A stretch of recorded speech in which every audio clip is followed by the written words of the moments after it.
We're gonna start our bird dog exercise. This is designed to build core and trunk stability while you exercise joint mobility and dissociation at the shoulder and at the hip. We're gonna start in all fours with hands planted under the shoulders and knees planted under the hips. We wanna start in a neutral spine. If you haven't done your cat-cow yet, it's time to do it now.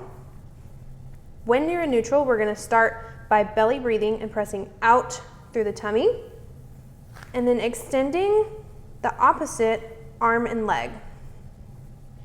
The most important thing during this exercise is to make sure that your trunk stays stable. You don't want lots of sway through your low back or between the shoulder blades.